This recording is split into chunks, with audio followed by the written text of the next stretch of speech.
Vamos fazer uma observação muito importante aqui. Primeira observação, né? Nem toda igualdade é uma equação.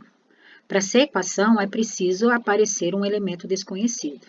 Então, nesse exemplo aqui, olha, 3 mais 5 é igual a 8, isto não é equação. Por quê? Porque não tem elemento desconhecido, ok? Uma outra observação muito importante é, entre um número e uma letra, sempre vai existir uma multiplicação. Essa multiplicação é representada por um pontinho. Só, pessoal, que esse pontinho a gente não vai precisar escrever, tá? É desnecessário. Então, todas as vezes que você encontrar uma letra grudada com o número sempre na frente da letra, porque esse número indica a quantidade de letras que eu tenho. Então, esse pontinho aqui, olha, que indica uma multiplicação, você não vai precisar escrever. Então, em vez de escrever 2x, você vai escrever simplesmente 2x, tá? Mas o que significa 2x? 2x significa 2 vezes x. Se você encontrar 5 vezes m, você pode escrever simplesmente 5m. E 5m significa 5 vezes m. Não precisa colocar o pontinho, tá? Mesma coisa aqui, menos 4 vezes y, você vai escrever simplesmente menos 4y.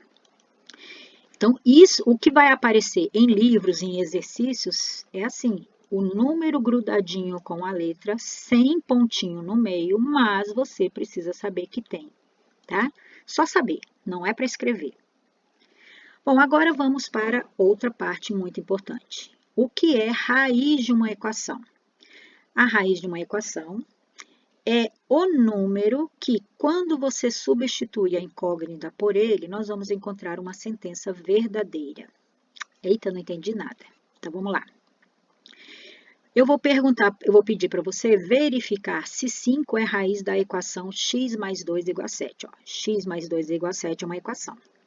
Agora, para verificar se a raiz dessa equação é 5, basta substituir o x pelo 5 e resolver. Se você encontrar uma sentença verdadeira, podemos afirmar que 5 é raiz da equação. Então, o que foi feito aqui? Olha, tá vendo? Onde tem o x, ele foi substituído pelo número 5.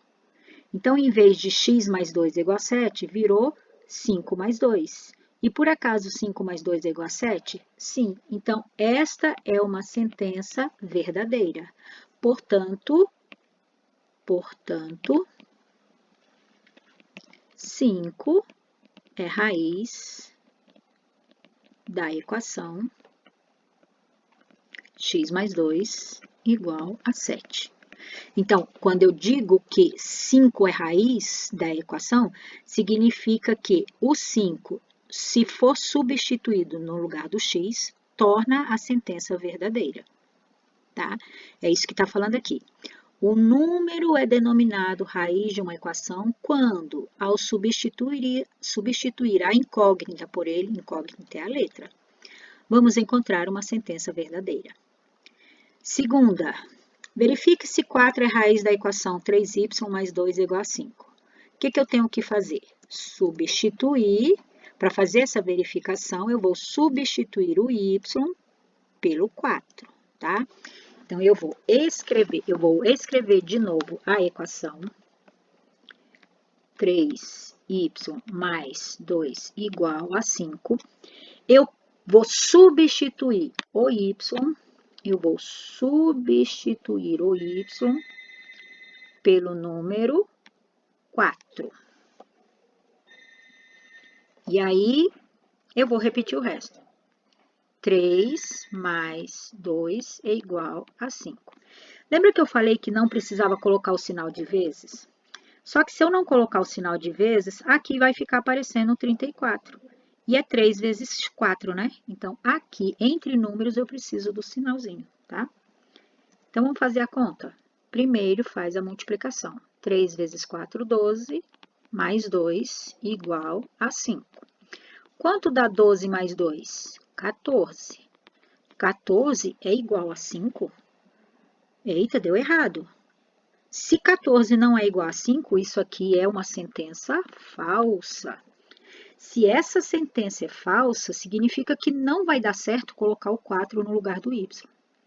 Portanto, 4 não é raiz. 4 não é raiz da equação 3y mais 2 igual a 5. Não é, tá?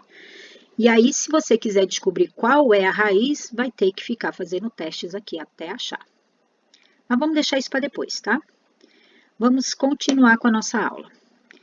O que é um conjunto universo? É o conjunto formado por todos os valores que a incógnita pode assumir.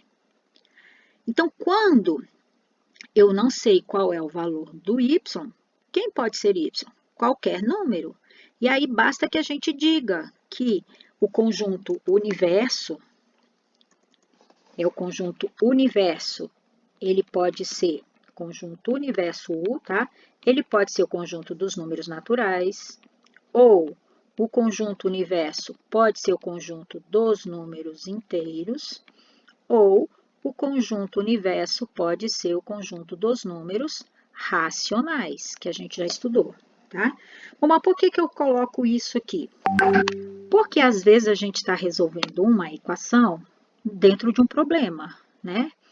Então, não serve certos números. Por exemplo, se eu estiver fazendo um problema que tem quantidades de laranjas, né?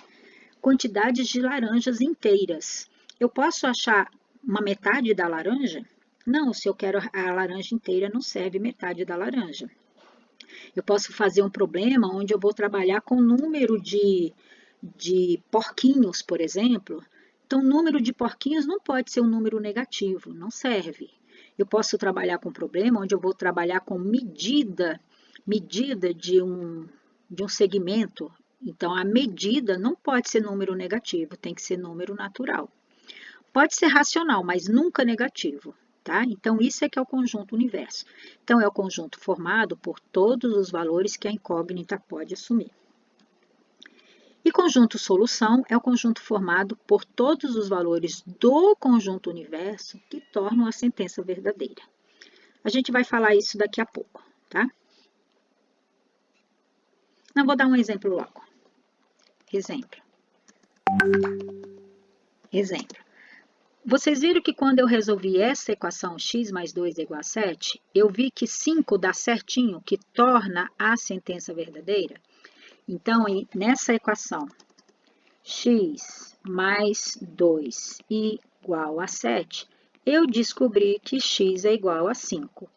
Portanto, isso aqui a gente lê então, o conjunto solução que eu vou chamar de S, quem é? É o número 5. Então, esse é o conjunto solução, ou seja, é o valor do x que torna a sentença verdadeira.